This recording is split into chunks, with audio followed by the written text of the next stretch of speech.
आणि यासाठी उपस्थित या जिल्ह्याचे कर्तव्यदक्ष युवा असे आमचे जिल्हाध्यक्ष सुदामदादा, महाराष्ट्र प्रदेशला अत्यंत हिरारीने काम करत असलेल्या आमच्या भगिनी श्रुतीताई, या ठिकाणी युवक काँग्रेसचे जिल्हाध्यक्ष हेमराज, आमच्यासोबत खांद्याला खांदा लावून अतिशय सक्षमपणे ज्यांनी काम केलं अशा आमच्या निर्मलाताई, शशिकलाताईला मी बरेच वर्ष बघते आहे, शशिकलाताई सुद्धा या ठिकाणी आहे, आरतीताई आहे, प्रेमा अप्पा, सुरेश पाटील, अरुण कुंभारजी, सायराजी. ही प्लेस आहे.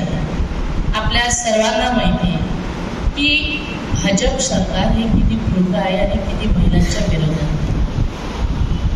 16 एप्रिल 17 एप्रिल यांनी विशेष सत्र ठेवलं आणि विशेष सत्र कशासाठी तर महिला आरक्षण दिल्याचं.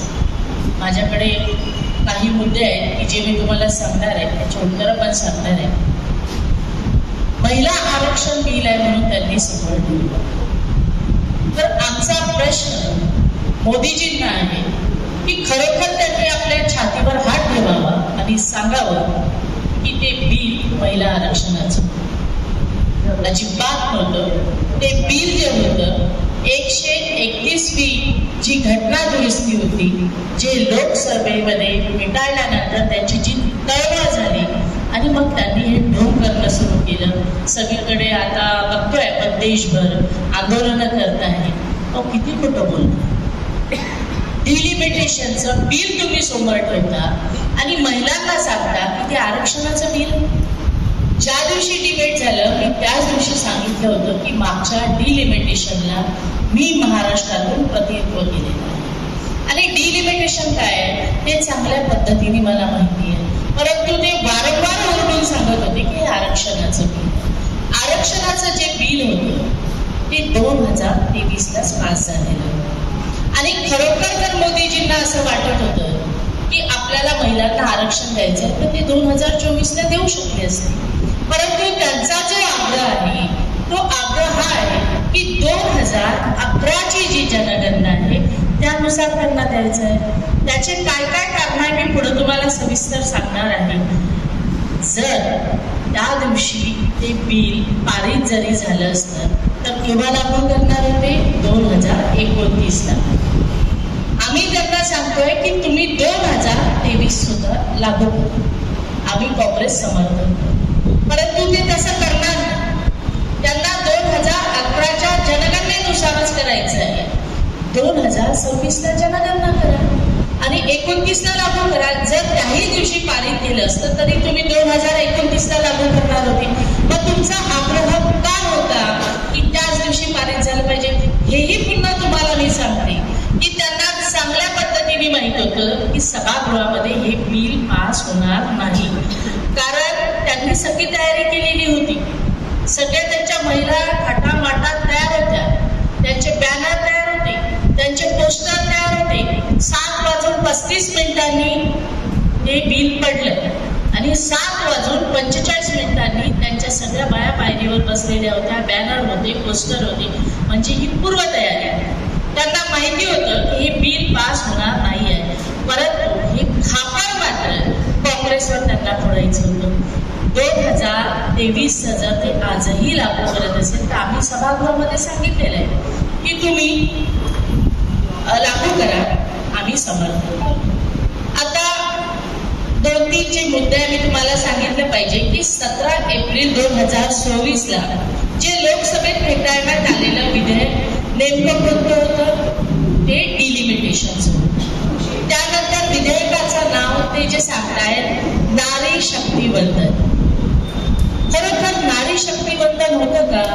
त्यांनी कधीतरी नारीचा सन्मान केला आहे का?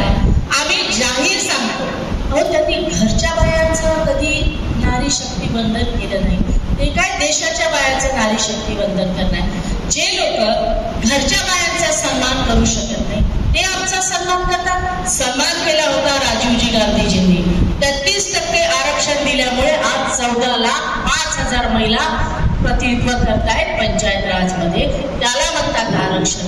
हे कोणतं आरक्षण देत आहेत आणि दुसरा मुद्दा आहे महिला आरक्षणासाठी जे विधेयक त्यांनी ठेवलं होतं 17 एप्रिलला, त्याच्यावर मतदान झालं आणि त्या मतदानात ते तोंडघाशी पडले आणि त्यामध्ये 33% आरक्षण देणारी 106वी जी घटना होती, हे दुरुस्ती विधेयक 2023 मध्ये संसदेमध्ये दोन्ही सभागृहामध्ये पारित झालं होतं. राज्यसभेमध्ये झालं होतं आणि लोकसभेमध्ये सुद्धा झालं होतं, परंतु त्यांनी त्याला मान्यता दिली नाही, कारण त्यांना आरक्षण द्यायचं नव्हतंच. परंतु त्यांना हे चांगल्या पद्धतीने माहिती होतं की आता 2029 काँग्रेस सत्तेमध्ये येणार आणि सर्वप्रथम काम काय करणार तर महिलांना आरक्षण देणार. त्याही पेक्षा दुसरं 3 राज्यांमध्ये निवडणुका आहे आणि 3ही राज्यांमध्ये यांना कुठेही पाय ठेवायला जागा नाही, कारण ज्या ज्या राज्यांमध्ये निवडणुका झाल्या त्या राज्यांमध्ये मोदी सरकारने महिलांना फसवलं. महाराष्ट्रामध्ये तुम्ही बघितलं असेल 1500 रुपये, कुठल्या राज्यांमध्ये 10,000 रुपये, अशा पद्धतीने त्यांनी महिलांची मतं घेतली. आता ज्या राज्यांमध्ये निवडणुका आहेत त्या राज्यांमध्ये यांना पाय ठेवायला जागा नाही. मग यांनी काय केलं तर हे महिला आरक्षणाचं ढोंग केलं आणि डिलिमिटेशनचं बिल हे सभागृहामध्ये ठेवलं आणि आम्हाला सांगितलं की हे महिला आरक्षणाचं बिल आहे, जेव्हा की ते महिला आरक्षणाचं बिल. त्या दिवशी डिबेट चालू होतं आणि डिबेटमध्ये त्यांच्या मंत्री होत्या आणि त्यांच्या मंत्र्यांनी सांगितलं, महिला मंत्री होत्या, सन्माननीय, आम्ही महिलांचा सन्मान करतो. त्या म्हटल्या की तुम्ही राजीव गांधीजींची भाषा, राहुल गांधीजींची भाषा बोलतो. राहुल गांधीजींची भाषा आम्ही बोलतो. तुम्ही तुमच्या सांगत होत्या की जर तुम्ही 10 मिनिटं थांबले असते तर 50% आरक्षणाचं बिल मोदीजी आणि अमित शहा सभागृहात आणणार. काय भाजीपाला?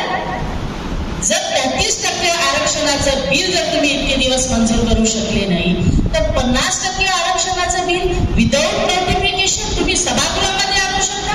किती लोकांना फसवणार आहे? जेव्हा मी हे बोलले तर मला सांगतात राजीवजींची भाषा बोलतात. आम्ही राजीवजींची आणि आम्ही राहुलजींची भाषा बोलत नाही. राजीवजींनी 33% आरक्षण दिलं म्हणून ह्या संध्या सवाला के श्रुती मात्रे ह्या सगळ्या दिसत आहेत डायसवर, अन्यथा दिसल्या नसत्या. तुम्ही संविधानाला माराच्या मागे लागलेले आणि हे खोटं सरकार आहे, फसवं सरकार आहे आणि म्हणूनच राज्यांमध्ये आम्ही महिला आमच्या बिचाऱ्या भोळ्या बाबड्या असतात, त्यांना कुठं माहिती आहे. आणि ज्या भाजपामध्ये गेले त्यांनी डोळ्यावर पट्ट्या मांडलेल्या आहेत, त्यांना अजिबात आरक्षणाची घेणं देणं नाही. मोदीजी बोलतात त्याच्यावर मात्र त्यांना बोलायचंय. कालच आपण बघितलं असेल आरक्षणाच्या मुद्द्यावर महाराष्ट्रामध्ये मंत्री महोदयांनी मोर्चा काढला आणि एक महिला, तिचा मुलगा तात्काळत होता आणि ती बिचारी जेव्हा बोलत होती तर तिला म्हटलं की स्टंट करताय. आमच्या ज्या सन्माननीय विरोधी पक्षातल्या ज्या नेत्या आहेत, ज्या काय व्हिडिओ बनवतात आणि सांगतात नमस्कार, काल त्यांचा मी एक व्हिडिओ बघितला, त्या सांगत होत्या चित्राताई की एक महिला बोलली तर तुम्हाला इतकं झुंबलं आणि एवढ्या देशातल्या महिलांवर तुम्ही अन्याय केला. अहो चित्राताई, नाशिकचं प्रकरण झालं खरातांचं, तेव्हा काय तुमचे तोंड शिवले होते?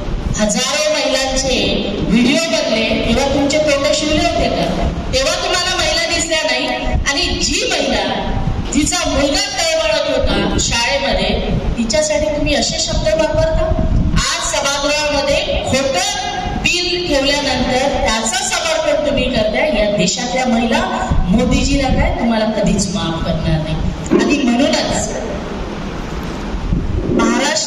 महाराष्ट्र काँग्रेसने जिल्ह्यांमध्ये महिलांना पाठवून आम्ही त्या ठिकाणी आमची जी भूमिका आहे, कारण आम्ही सत्य बोलतोय, आमच्या बोलण्यामध्ये सत्यता आहे आणि म्हणून प्रत्येक जिल्ह्यामध्ये जाऊन आम्ही ही प्रेस घेतो आहे. आणि 131वी घटना दुरुस्ती लोकसभेमध्ये फेटाळल्या गेली. ते आरक्षणाचं बिल नव्हतं, ते डिलिमिटेशनचं बिल होतं आणि ते डिलिमिटेशनचं बिल जर पारित झालं असतं तर मात्र 2-3 राज्य असे आहेत, उत्तर प्रदेश आहे, बिहार आहे, राजस्थान आहे, या ठिकाणी 40%, तामिळनाडू आहे, तेलंगणा आहे आणि केरळ आहे, इथं 20%. अशा पद्धतीचं इम्बॅलन्स त्या ठिकाणी झालं असतं. आणि मग काय झालं असतं, या ठिकाणी ह्या सर्व गोष्टी झाल्यामुळे हे सत्तेला हपापलेले लोक आहेत. म्हणजे कायम सत्तेत राहण्यासाठी हे डिलिमिटेशनचं बिल आरक्षणाच्या आड यांनी मंजूर करायचं आणि कायम सत्तेत राहायचं हे सत्य होतं. हे आम्हाला महिलांना सांगायचं आहे. म्हणून माझ्या महाराष्ट्रातील तमाम महिलांना मला सांगायचं आहे की तुमचं हे आरक्षणाचं बिल नव्हतं. हे जे बिल होतं हे डिलिमिटेशनचं होतं. बरेच डिबेट झाले, बरेच आर्ग्युमेंट झाले, मात्र हे ढोंगी सरकार आहे. मी त्या दिवशीही सांगितलं, मी आजही सांगते की हे एप्रिल महिन्यातलं एप्रिल फूल होतं. आताच मी येताना मला कोणीतरी फोन केला आणि सांगितलं की प्रत्येक राज्यांमध्ये आता ते 1 दिवसाचं अधिवेशन बोलवणार आहे आणि अधिवेशन बोलावून सांगणार आहे की कसं हे आरक्षण होतं. तर आम्ही त्यासाठी तयार आहोत. त्यांनी व्यासपीठावर यावं, सन्माननीय मुख्यमंत्र्यांनी व्यासपीठावर यावं आणि आम्ही सन्माननीय म्हणतो प्रधानमंत्र्यांनी यावं. आम्ही डिबेट करायला तयार आहे. 16 एप्रिल 17 एप्रिल लोकसभेचं एक विशेष सत्र होतं आणि त्यामध्ये महिलांना सांगण्यात आलं की हे आरक्षणाचं बिल आहे, जेव्हा की हे आरक्षणाचं बिल होतं हे डिलिमिटेशनचं बिल होतं. काही राज्यांमध्ये याचा फायदा मिळावा आणि कायम सत्तेमध्ये भाजप राहावं यासाठी हे बिल घेतलेलं होतं. त्यांना जर बिल पास करायचं होतं तर 2023ला हे बिल पास झालेलं होतं. ते 2024ला सुद्धा लागू करू शकत असतं. परंतु यांची मागणी वारंवार हीच आहे की 2011ची जी जनगणना आहे त्यानुसार केलं पाहिजे.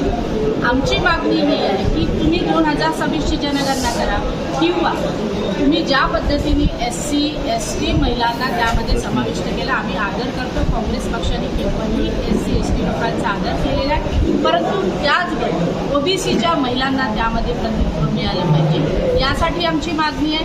जर ते OBCच्या महिलांना त्यामध्ये समाविष्ट करत असेल तर 2023ला सुद्धा आम्ही लागू करा, आम्ही त्याला समर्थन करू. परंतु तसं नसेल, त्या दिवशी बिल जे ठेवलेलं होतं ते डिलिमिटेशनचं होतं. ते जर त्यांना केलं असतं त्या दिवशी तरीही सुद्धा ते 29लाच लागू होणार होतं. ते काही त्या दिवशी लागू होणार नाही.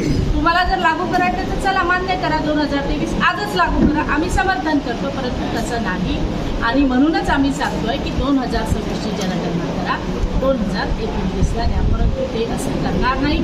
ते फसवं सरकार आहे. ते आरक्षणाचं बिल नव्हतं, ते डिलिमिटेशनचं बिल होतं. आम्ही सक्त यांना तोंडावर पाडलेलं आहे आणि महिला हे समजून गेलेलं आहे की यांना हे आरक्षण द्यायचं नाही. बागेश्वर यांनी महाराजांबद्दल अपशब्द वापरलेला आहे, कशा प्रकारे तुम्ही त्याला निषेध तर करता? जोड्याने ठोकलं पाहिजे. आणि जे डायसवर बसलेले होते त्यांनी का कानामध्ये बोळ टाकले होते का?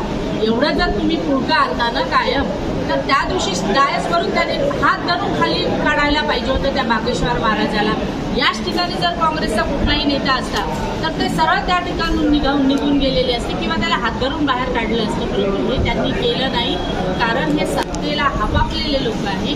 हे सत्तेसाठी मग कुठल्या महाराजाचा वापर करो, कुठल्या त्या काय आधी करू नये, कशाचाही वापर करू शकतात. ज्या पद्धतीने त्यांनी नाशिकचा वापर केलेला आहे तेव्हावरून तुम्ही समजून जायला पाहिजे की हे कुठल्या स्तराला जाऊ शकतो.